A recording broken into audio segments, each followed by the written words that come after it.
Hello students, मैं सौरभ गोयल आपका बहुत बहुत स्वागत करता हूँ आज के वीडियो लेक्चर में, जो कि रिलेटेड है some basic concepts of chemistry. अब भाई some basic concept of chemistry है क्या? लास्ट क्लास में हमने सब्सटेंसेस को देखा था। सब्सटेंसेस में हमने जो पढ़ा वो क्या पढ़ा था भाई? दो तरह के सब्सटेंस पढ़े थे। सब्सटेंस को मैटर कहा था। सब्सटेंस में दो तरह के सब्सटेंस हमारे सामने थे। कौन कौन से थे ये बताओ। बिल्कुल, पहला जो सब्सटेंस था वो था प्योर सब्सटेंस और दूसरा impure substance. Pure and impure. Pure में फर्दर दो टाइप के, कौन कौन से? तो पहला एलिमेंट, दूसरा compound. Element is further classified into three types. कौन कौन? Metal, non metal and metalloid. बिल्कुल। और कंपाउंड फिर फर्दर दो तरीके के थे। कौन कौन से थे कंपाउंड्स में? Inorganic and organic. हमने ये सभी बातें अभी तक समझी, मगर भाई एक और बड़ा इंपॉर्टेंट टॉपिक था, उसी में दूसरा type of substance, that is called impure substances. Impure substances. Impure का मतलब नाम से क्लियर है कि प्योर नहीं है। प्योर में क्या था? Made of same type of particle. अब इसमें क्या है? दो सब्सटेंसेस, देखो, those substances that are made of different type of particles, that are made of different type of particles combined or mixed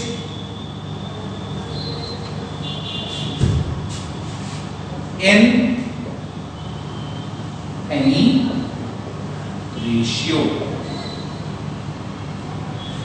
किसी भी रेशियो में कंबाइन करते हैं या फिर क्या होते हैं? मिक्स होते हैं।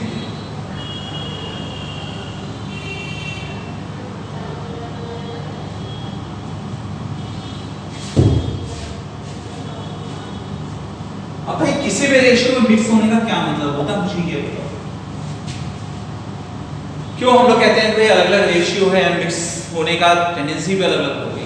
तो बहुत इंपॉर्टेंट चीज हमारे सामने आती है कि सर एनी रेशियो, इसका क्या मतलब होता है? इस लाइन का एनी का क्या मतलब हो गया? शुरू करते हैं, पहले इसको नोट कर लो, फिर हम लोग आगे बढ़ते हैं।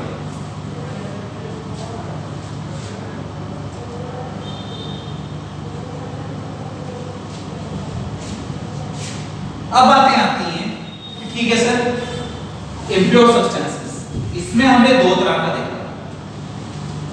इम्प्योर सब्सटेंसेस को ही हमने क्या नाम दिया था? मिक्सचर। मिक्सचर दो तरीके के थे। कौन कौन से?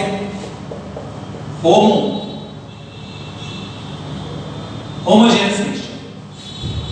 होमो का मतलब क्या होता है, मुझे ये बताओ बेटे। होमो का मतलब अगर चर्चा की जाए इस होमो वर्ड की, तो होमो का मतलब होता है सेम, और जेन का मतलब होता है ओरिजिन।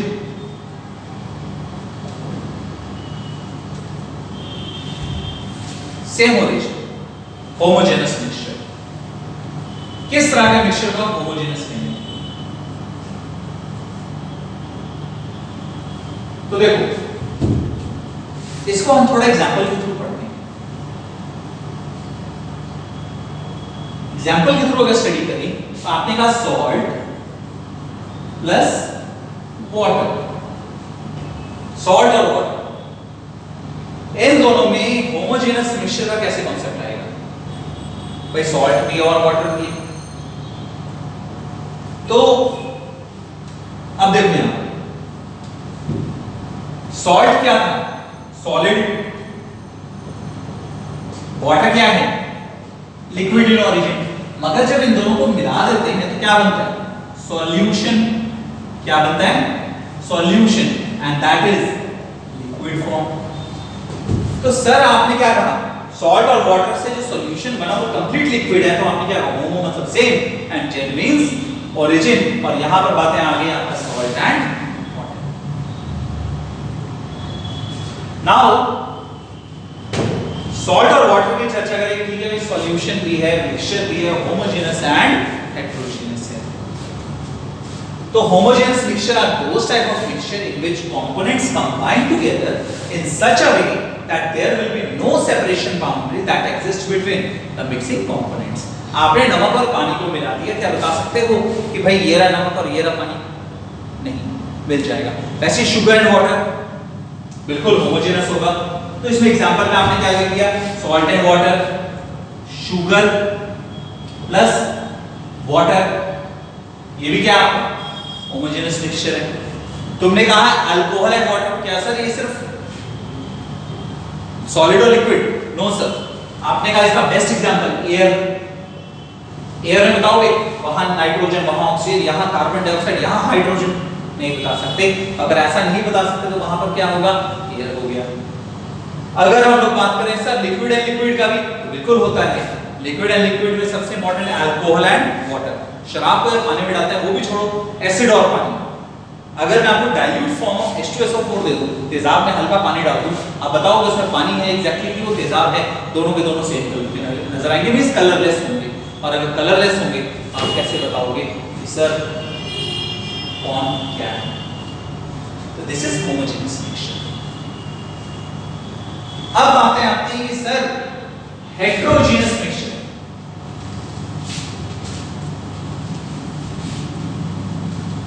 अच्छा, मिक्सचर ही क्यों कहा गया? जब इतना मिल जाता है तो। अब तुम एक बात करो, नमक को पानी में डाला, तुम 1 लीटर पानी में कितने चम्मच नमक डाल सकते हो? 1 चम्मच, 2, 3, 4, हाँ सर 4 चम्मच डल गया। तो फिक्स रेशियो है? नहीं। मगर वाटर में जब आपने H2O की बात की थी तो यहाँ पर 2 हाइड्रोजन और 1 ऑक्सीजन था। मगर जब हमने किसकी बात की? किसकी बात की? मिक्सचर की। तो पानी के अंदर जब हमने मिला दिया क्या? सॉल्ट, तो किसी भी रेशियो में मिलाया। और जब किसी भी रेशियो में मिला दिया तो मुझे ये बताओ कैसे आप कहोगे कि सर कंपाउंड है या एलिमेंट है? कोई फिक्स रेशियो नहीं। अच्छा, सॉल्ट 1 चम्मच नमक है, उसमें आप 1 लीटर पानी मिला दोगे। एक नंबर, 1 चम्मच नमक है, 1 लीटर पानी उसमें घुल सकता है। 1 लीटर पानी में सब नमक घुल जाएगा। अगर मैं तुम्हें कहूं वही 1 चम्मच नमक तुम नदी में घोल दो, घुलेगा? हाँ सर। समंदर में घोलो और जल्दी घुलेगा। तो सर कोई फिक्स रेशियो है? नहीं है। वो क्या है? मिक्सचर। अब बात करते हैं कि सर दूसरा टाइप हमारे सामने क्या आता है? दूसरा हेटेरोजेनस मिक्सचर। भाई हेटेरोजेनस मिक्सचर क्या होता है? किस तरह के मिक्सचर को आप कहोगे हेटेरोजेनस है? सर हेटेरोजेनस मिक्सचर क्या है? हेटेरो का मतलब ही हो जाता है डिफरेंट। हेटेरो का मतलब क्या होता है बेटे? डिफरेंट। तो स्टूडेंट्स हेटेरो का मतलब अगर तुम्हारे सामने आ गया, ठीक है, डिफरेंट। और जेन का मतलब as told you earlier, this is origin। Different origin से जब मिक्सचर होगा तो क्या कहलाएगा? Heterogeneous mixture. हम लोग भुजिया खाते हैं, भुजिया, नमकीन। अच्छा, हल्दीराम में एक बड़ा अच्छा सा आता है नवरत्न भुजिया। तो नवरत्न जो मिक्सचर आता है उसमें देखो तरह तरह का कंपोनेंट जुड़े थे, अलग अलग पहचाना जैसे इसको जो खाने का मैंने खाते रहो, ठीक है। अच्छा, नमक, पत्थर, वो भी छोड़ो, डे टू डे लाइफ में हम देखते हैं चावल में पत्थर, क्या है वो? हेटेरोजेनस। अच्छा सर तो वो सॉलिड। अगर बात करें ऑयल इन वाटर, तो ऑयल को अलग किया जा सकता है, ऑयल मिलता नहीं है पूरी तरीके से, तो वो क्या कहलाएगा? Heterogeneous mixture. क्लियर? अब बातें आती हैं कि सर ठीक है, हेटेरोजेनस मिक्सचर भी हमारे सामने कॉन्सेप्ट समझ में आता है कि हेटेरोजेनस मिक्सचर क्या है, होमोजेनस क्या है। अब चर्चा ये करते हैं कि भाई होमोजेनस के भी फर्दर टाइप्स हैं और हेटेरो भी टाइप्स हैं। तो अब इसको थोड़ा हम अच्छी तरीके से क्लियर करते चलते हैं कि इसमें कितने तरह के टाइप्स आपको पढ़ने हैं। तो जब सॉल्यूशन बना रहे थे, वर्डिंग समझना। अब सॉल्यूशन नेक्स्ट टॉपिक आपके सामने आता है सॉल्यूशन, मिक्सचर में ही क्या आ गया, सॉल्यूशन। तो सॉल्यूशन कितने तरह के हो गए, देखो, ट्रू सॉल्यूशन,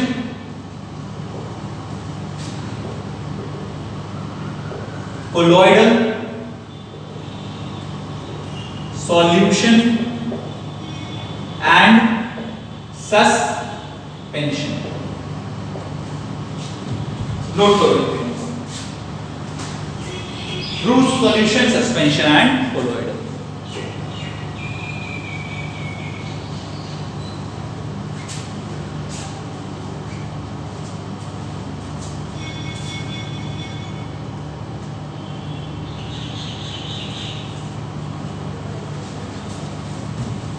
ट्रू सॉल्यूशन क्या होता है, what do you mean by the term true solution. अब एक एक करके स्पेलिंग देखो, इन तीनों को समझने से पहले एक बड़ा छोटा सा कॉन्सेप्ट आता है, solute and solvent. Solute and solvent, इन दो टर्म्स को पहले आपको समझा दें कि होता क्या है। देखो, जिसको घोला जाए सॉल्यूट, जिसमें घोला जाए सॉल्वेंट। बड़ा सिंपल सा डेफिनेशन है, हिंदी में पहले समझते हैं। सॉल्यूशन है जिसको घोला जाए सॉल्यूट, जिसमें घोला जाए सॉल्वेंट। नमक को घोल रहे हो सॉल्यूट, पानी में घोल रहे हो सॉल्वेंट, क्या होगा, पानी। Means the part of solution, the part of solution that gets dissolved, लिख देते हैं यहां पे, देखोगे, the part of solution that gets dissolved is solute। और सॉल्वेंट के डेफिनेशन क्या लिखोगे, the part of solution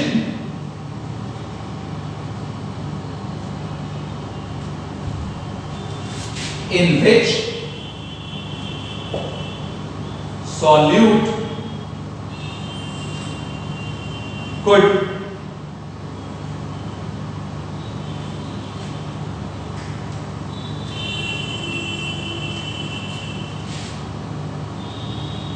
can be dissolved,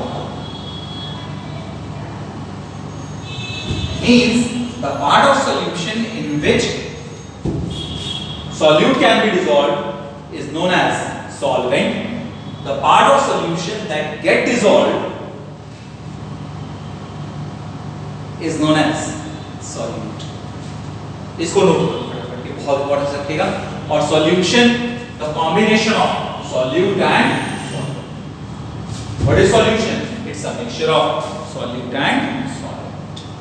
पहले इसको नोट कर लो, फिर हम लोग आगे बढ़ते हैं।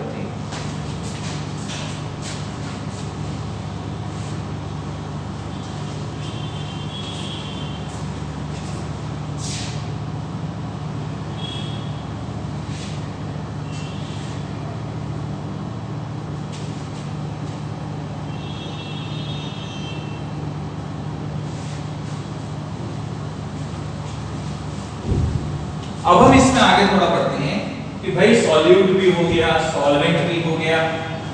अब on the basis of solute and solvent,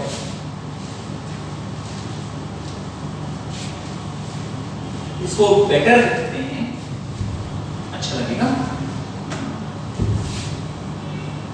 on the basis of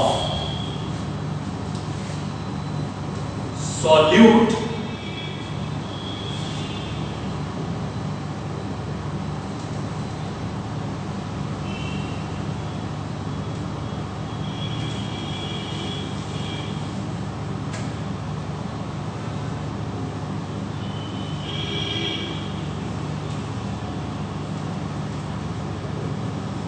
on the basis of dissolving capacity of solvent,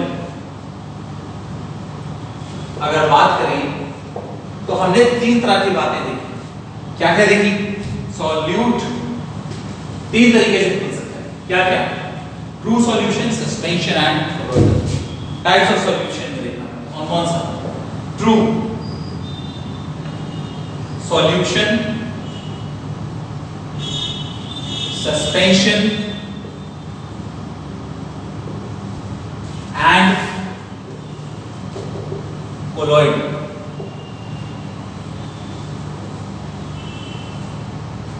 इन तीनों का डिफरेंस भी हम लोग देखते हैं। देखो आज एक टॉपिक में कई टॉपिक्स होते हैं, ये तो बेटर है। हम लोग लिखते हैं difference between true solution, suspension and colloidal solution. Colloidal solution, इन तीनों के बीच का डिफरेंस क्या है? What is the difference between true solution, suspension and colloidal solution? देखो सॉल्यूशन क्या होता है? True solution, the type of solution in which solute is completely dissolved in solvent। एक ऐसा टाइप सॉल्यूशन का जिसमें सॉल्यूट क्या हो, कंप्लीटली डिसॉल्व हो जाए सॉल्वेंट में, तो क्या कहलाएगा? True solution. वही अगर तुम सस्पेंशन की बात करो तो इसका लिखोगे the type of solution in which solute is partially dissolved in solvent। The type of solution in which the solute is completely dissolved in solvent is known as true solution। The type of solution in which the solute is partially dissolved in solvent, तो हम लोग क्या कहेंगे? Suspension नहीं sir, partially को हम लोग यहां पे थोड़ा चेंज कर देते हैं। ये क्या कहला गया? कोलोइडल, और यहां लिख देते हैं, बेटर रहेगा सस्पेंशन। देखो जब पार्शियली डिसॉल्व हुआ सॉल्वेंट में, पार्शियली डिसॉल्व अंदर थकावट ना दिमाग में, पार्शियली डिसॉल्व का मतलब क्या होता है? सत्तू पानी में घोल के देखो, कुछ घुलेगा कुछ नहीं घुलेगा, क्या कहलाएगा? Partially dissolve. अगर बात करें कोलोइडल की, भाई सत्तू किसी को समझ में आता है, किसी को नहीं आता। पटना में बड़ा अच्छा तरह से लोगों को समझ में आता है कि भाई सत्तू पानी में घुलता है, पूरी तरह नहीं घुलता, दिखाई देता है। चलो कुछ और एग्जांपल लेते हैं। एग्जांपल हम लोग अगर ले लें, इसमें फॉग, धुंध। फॉग की अगर बात करें तो जब फॉगी डे है बहुत ज्यादा, जब बहुत ज्यादा धुंध है, आप देखोगे लाइट पूरी तरह से फ्रीक्वेंटली ट्रैवल करती है उसमें? नहीं सर, आर पार आपको नहीं नजर आता। फॉग है क्या? वाटर वेपर्स या लिक्विड के सस्पेंडेड ड्रॉपलेट्स है, वो आपको कहां दिखते हैं? एनवायरनमेंट में दिखते हैं। पानी पूरी तरह घुलता भी नहीं और पानी कुछ हद तक घुल भी जाता है। हमने दोनों बातें कही, सर हमारे सामने कौन सा कॉन्सेप्ट आ गया? कोलोइडल। नेक्स्ट, अगर हम लोग बात करें मिल्क ऑफ मैग्नीशियम, ये बड़ा इंपॉर्टेंट है। मिल्क ऑफ मैग्नीशियम भाई होता क्या है? ये होता है magnesium hydroxide in water. Magnesium hydroxide को जब पानी में मिलाते हैं तो क्या बनेगा? Milk of magnesium. पूरी तरह पानी में घुलता नहीं है। सोडियम हाइड्रोक्साइड घुल जाता है, मगर मैग्नीशियम हाइड्रोक्साइड पूरी तरह से घुलता नहीं है। क्या कहलाएगा? कोलोइडल। अब आओ तुम suspension, the type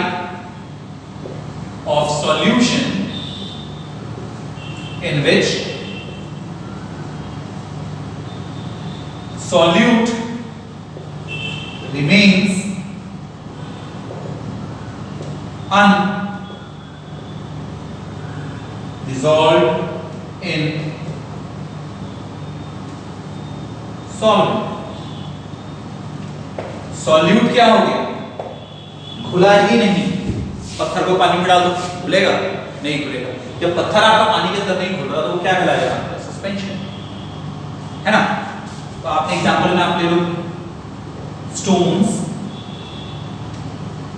in water. इसका भी एग्जांपल आप लिख लो। क्या लिखोगे भाई? इसका एग्जांपल किसका? ट्रू सॉल्यूशन का। Salt plus water. नोट करो इतना, फिर आगे बढ़ते हैं। इसमें तीनों के बीच का आगे फर्दर डिफरेंस पढ़ते हैं।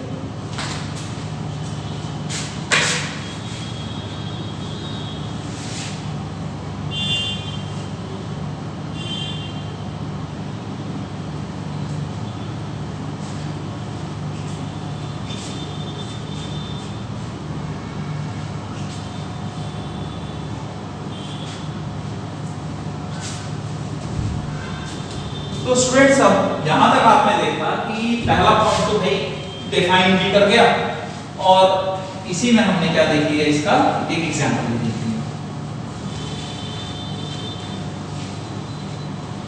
अब बातें करते हैं नेक्स्ट पॉइंट नंबर 2। एक बड़ा सा सिलेबस की बातें आती हैं on the basis of transparency. आपके सामने अच्छा एक बात बताओ, एक बड़ा अच्छा सा एग्जांपल है, 1 मिनट।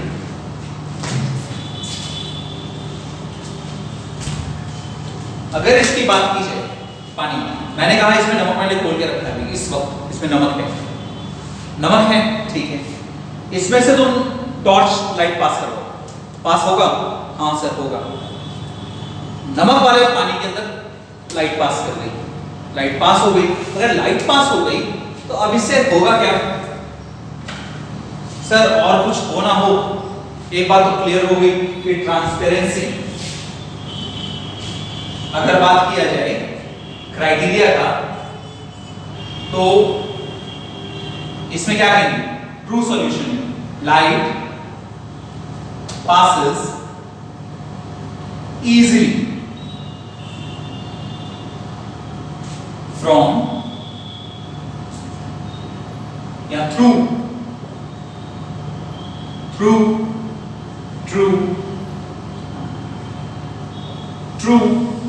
सॉल्यूशन, आसानी से पास हो जाए। इसमें बात करें तो क्या होगा?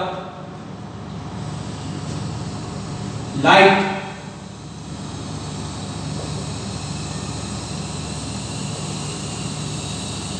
scatters when it passes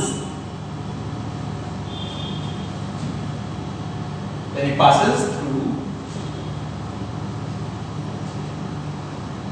colloidal solution. Sir light scatter कर गई, and this phenomenon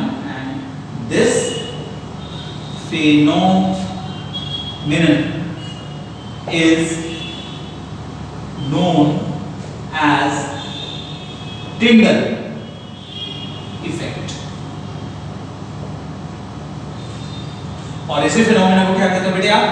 Tyndall effect means scattering of light in a colloidal solution. Scattering of light in colloidal solution. तो देखो, इसी में देखते हैं सेकंड पॉइंट है सबका। अब सस्पेंशन की जब तुम लोग चर्चा करते हो तो भाई Tyndall effect can be observed during the formation of suspended suspension. भाई सस्पेंशन बनते समय आपको दिखाई देगा, उसमें कोई शक नहीं, मगर जब एक सस्पेंडेड हो गया पार्टिकल तो जहां पे जम गया वहां तो लाइट पास करेगा नहीं, और जहां पे नहीं जमा, जहां पे क्लियर लिक्विड है वहां से पास कर जाएगा। तो आपने कहा उसको टिंडल इफेक्ट तो नहीं कहेंगे। हाँ, टिंडल इफेक्ट जो डे टू डे लाइफ में देखने को मिलता है, अभी से एग्जांपल लेते हैं फॉग। फॉग की चर्चा करें तो फॉग एक ऐसा कंडीशन है जहां पे अगर लाइट पास पूरी तरह से नहीं करता, देखोगे अक्सर एक्सीडेंट्स इसलिए होते हैं कि लाइट पूरी तरह पास नहीं करता। एक और कंडीशन बहुत अच्छा हमें फॉग में नजर आता है, वो ये कि भाई फॉग की चर्चा करते हैं तो साथ ही साथ हम लोग कभी खिड़की या रोशनदानों से छोटा सा छेद हो तो वहां से लाइट आती है, उसमें हम डस्ट पार्टिकल देखते हैं, या स्मोक धुआं, धुएं में से आपको लाइट पूरी तरह पास नहीं करती, तभी आपको धुएं के पार्टिकल नजर आते हैं। मगर ऐसा तो नहीं कि पूरा आपने अगरबत्ती जलाई और अगरबत्ती जली तो जली मगर पूरी नहीं जली, तो शायरी हो गया, जली मगर पूरी तरह नहीं जली, और जो अनबर्न्ड कार्बन पार्टिकल है वो क्या दिखता है आपको एज अ कोलॉइडल सॉल्यूशन। अब बातें आती हैं, ठीक है सर हमारे सामने सारी बातें हैं, true suspension, colloidal, light pass कर गई, अच्छा है। On the basis of filtration, on the basis of filtration, तो एक नोट करके यहां पे लिखोगे NOT।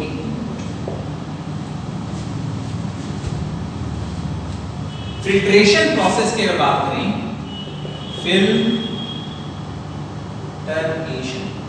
Filtration process, filtration process की बात करें तो अच्छा, कभी छलनी में से चाय छानो, ऊपर क्या बच जाता है, चाय पत्ती, और नीचे क्या आता है, क्लियर लिक्विड। तो फिल्ट्रेशन प्रोसेस में the particles that left behind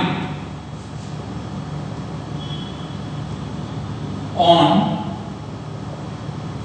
filtration slit is residue, उसको रेसिड्यू कहते हैं। कहीं पर भी ये नोट करके, बड़ा इंपॉर्टेंट चीज है इसलिए अलग से लिखवा रहे हैं, फिल्ट्रेशन बड़ा इंपॉर्टेंस रखेगा। देखो एक नोट करके कॉपी के साइड में अपना लिख लो, infiltration,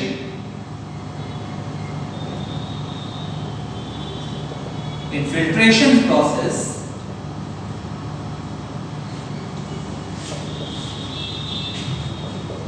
the clear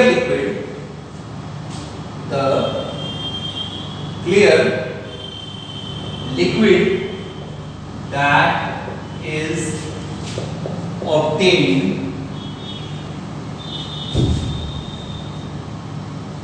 after filtration process is called filtrate, उसको फिल्ट्रेट कहते हैं।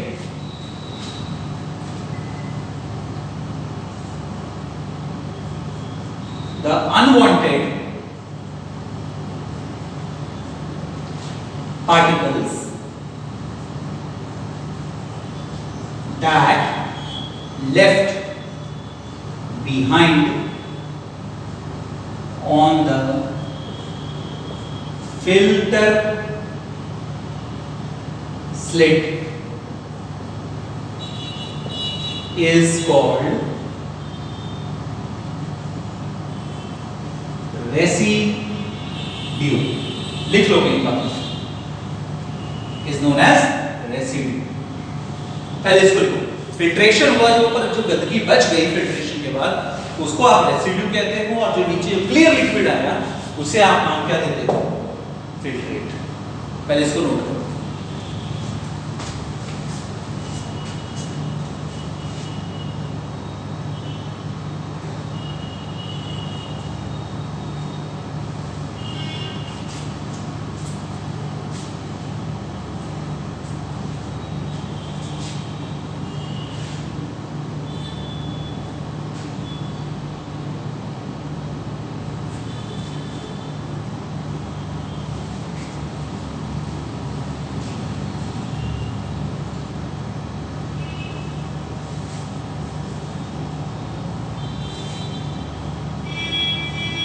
चलो आगे बढ़ते हैं।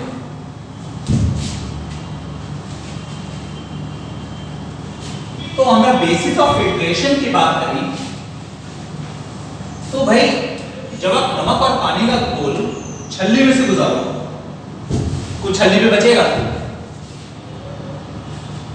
बिल्कुल नहीं। तो उस समय क्या कहेंगे? इसमें maximum amount of filtrate can be obtained. इसमें maximum amount of residue can be obtained. उसमें क्या मिल जाएगा? मैक्सिमम अमाउंट ऑफ रेसिड्यू, और इसमें क्या मिल जाएगा? Maximum amount of filtrate. Colloid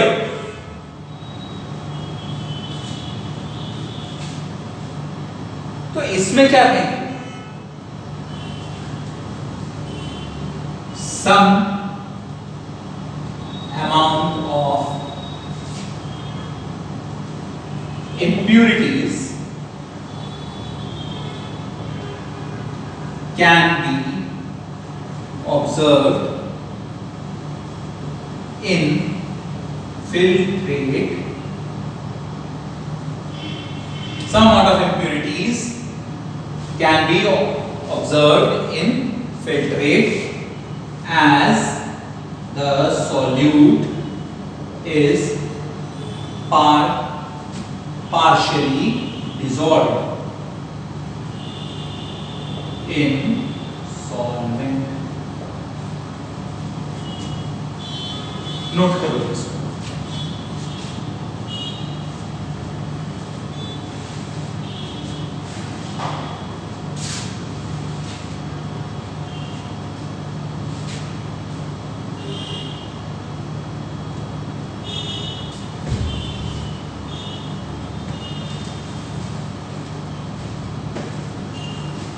चलो आगे बढ़ते हैं।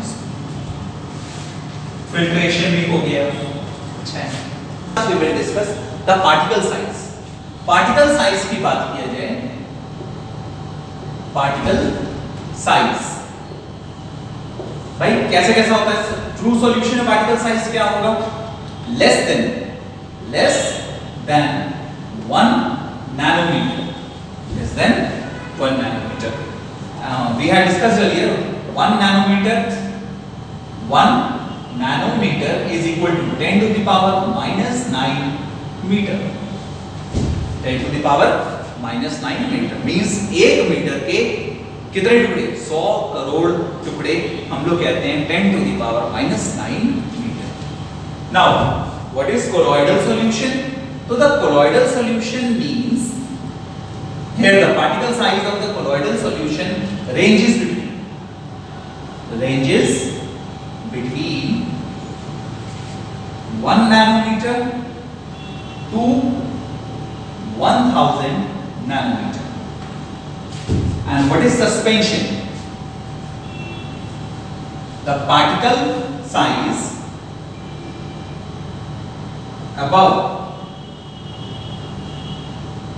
1000 nanometer. तो पूरा पहाड़ 1000 नैनोमीटर से पूरा का पूरा दुनिया में जितना भी पार्टिकल साइज हो सब किसमें आ जाएगा? सस्पेंशन। पहाड़ पानी में डाल दो, सस्पेंशन में। तो अब बातें क्या आती हैं कि सर ठीक है हमारे सामने सस्पेंशन होता है, ट्रू सॉल्यूशन एंड कोलॉइडल। तो फिर से आते हैं इन बातों पे कि सर इस चैप्टर में हमें अब तक पढ़ा क्या है उसको चेक करते हैं। इस चैप्टर में आपने पढ़ा, सबसे पहले तो आपको मैंने इस चैप्टर में डिस्कस किया अबाउट सब्सटेंस या मैटर। फिर हमने डिस्कस किया इस चैप्टर में टाइप्स ऑफ सब्सटेंसेस, जिसमें हमने बात की दो की, pure substance and impure substance. Pure substance further get classified into elements and compounds. Elements को फर्दर डिस्कस किया इनटू 2 टाइप्स और 3 types that is metal, non metal and metalloid. फिर हमने जो डिस्कस किया that is about compounds. There are two types of compound, organic and inorganic. फिर हमने उसकी अगली क्लास में डिस्कस किया था that is mixture. Mixture and its two types. Mixture basically come under the category of impure substance. And what is the mixture? We have discussed earlier. Then it comes under two forms, that is homogeneous mixture and heterogeneous mixture. Now, in case of mixture, we have discussed that is homogeneous and heterogeneous. Look, true solution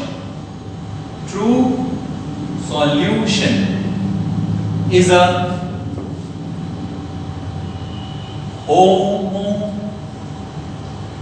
homogeneous mixture. True solution क्या है? Homogeneous mixture है, जबकि suspension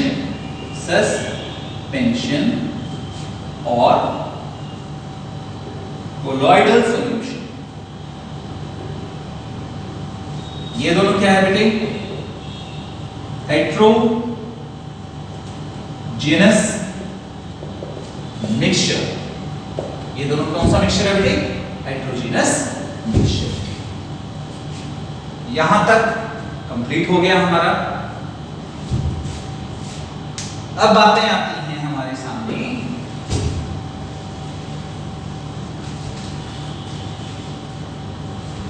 physical changes and chemical changes. Physical changes are those type of changes in which no new substances are formed. हमने कहा physical change and chemical change. Physical change are those type of changes in which no new substances are formed. Suppose evaporation. Evaporation क्या है? अगर physical change है, जब पानी vapour में convert हो गया तो वापस किस में कन्वर्ट हो जाएगा? पानी में. तब वो किस तरह का चेंज कहलाएगा? Physical change. जबकि अगर आप बात करेंगे chemical change, burning of paper.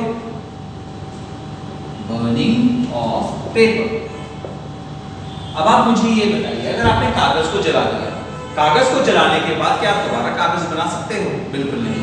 जब कागज दोबारा बनेगा नहीं तो वो क्या कहलाएगा? Chemical change. In which new products are formed with different properties. Okay, and what are physical change? Physical change is a type of change in which no new substances are formed. अगर कोई new substances है नहीं तो common sense की बात होगी कि उसमें properties भी क्या होंगी? Same होंगी. For example, water vapor में क्या होगा? Same chemical property और same properties reactions की भी show करेगा. Even in its vapor form as well as in its liquid form.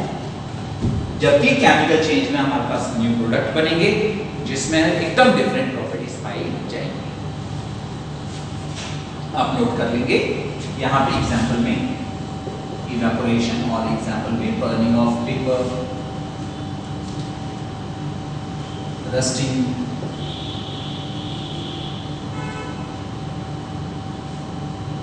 Process, rusting process, etc कर देते हैं. नोट करेगा. ठीक है स्टूडेंट्स, आज हमारा क्लास 8 का फर्स्ट चैप्टर कंप्लीट हुआ. Thank you very much. Thanks for watching. Don't forget to like the video.